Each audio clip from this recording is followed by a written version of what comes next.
on stage my friend, Mr. Rajneesh Gupta. Morning. How's everyone doing? Good, not so good? Good? Good, that's great to hear. Thank you, sir, for a very generous introduction. I must say I'm totally flattered. I hope I do justice to what he said. Swami Vivekananda, as you know, was a spiritual leader. Lots of people came to him from all over the world. And they were seeking the ultimate bliss. They were seeking to meet God. They were seeking to experience godliness. He once had a group of visitors from a very small town. He had a center in Calcutta. So he was in Calcutta. There was some group of small villagers from West Bengal who came with lots of hopes and aspirations. They were meeting Swamiji for the first time. They come to him and they ask him, Swamiji, tell us, how can we meet God? Swamiji looks at all of them, each one of them, and says, go play football. Those guys are really disappointed. We come to Swamiji with all these expectations. He's telling us to play football. What the heck, what does he know about life? He goes away, and then his devotees are sitting there. They're like, Swamiji, dude, what are you doing? These guys come from so far, and it is your job to tell them how to reach God. Swami Vivekananda told them, I looked at these guys, they were physically so incapable that they would not achieve anything that they want to achieve in their life. First and foremost thing for these guys is to be physically fit. It is obvious, but all of us miss out. A journalist again once asked him, he's obviously Narayan Murthy, the founder of the most respected company, I would say, India has ever produced, the most global brand India has ever produced. He was asked once, so several IT companies started around the same time that you started your IT company. It was not different. You were running out of a garage. There were so many other different companies who were starting. A lot of them having very high caliber people, just like your own company had. Then why is it that Infosys became Infosys and others' company, we don't even care about them anymore? They're probably running businesses, but they're still small. They're not Infosys anymore. He said very promptly, which means he knew the answer. He said very promptly that when we set up that Infosys company, and however many people they were, 6 or so, we had a vision of setting up a high quality global company. Everything that we did, we set it up for what we would be, because we had that vision and we wanted to live by it. The IT systems that we set up, the customer processes that we set up, how we were sourcing the customers, the kind of customers that we were marketing to, the kind of processes that we had for HR and hiring within our own company. All of that was with a vision that we are going to be the global company. Yeah, but what would you do? I'll be happy. No, but what would you buy me? What do you mean? He said, if I achieve 90% success, would you buy me a Luna? That most desirable vehicle that I have in my life at that point. He told me, if you want a Luna, ask for a Luna. If you achieve academic success, that is because you are taking responsibility of your own life. And it is going to do good for your own life. Why should I buy gifts to you for doing good to your own self? Whenever something happens around responsibility in my life, I always remember what my dad said. We need to learn to take responsibility for our own self. And the amount of pampering and nurturing we get as, because we are fortunate enough to be Indian kids, we forget to take responsibility for our own self. People who've achieved some success in life, you would hear them complaining less and taking more responsibility. It is the attitude. And that attitude is displayed in everything. Some chair needs to be moved in the room. There would be a group of people who would wait for the janitor to show up and move the chair. There would be others who would say, what the heck, there are 3 chairs, I'll move them.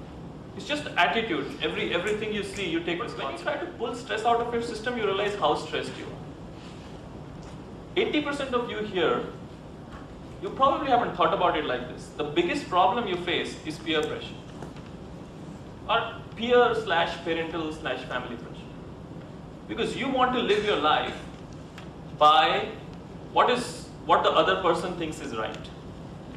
It's not about what I want to do in life. It's about what my friend thinks is right. The color of shirt that I wear, the kind of books that I read, to the movies that I enjoy, to the sports that I take interest in, to the degree that I want to have on my resume, to everything.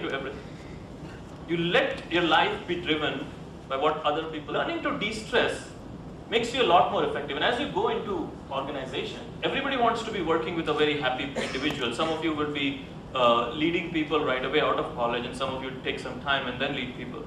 But you have people working for you. They don't want a grumpy manager. You are working for managers. They don't want a grumpy employee. You want somebody who's happy, who's energetic, and who has the ability to take some stress and still work and deliver something. So learning these techniques to de-stress and detox is very, very important. Personally, the techniques that work well for me, I learned them through the Art of Living Foundation. That's why I put Shishi's picture. You can try those, or you can try any other technique. But learn a little bit about breath, and learn a little bit about yoga. 15 minutes. Maintain high standards of professional ethics. Anybody recognizes this thing? Familiar with this card? Yeah? We need things like this to remind you of something that is so obvious, probably to you as well.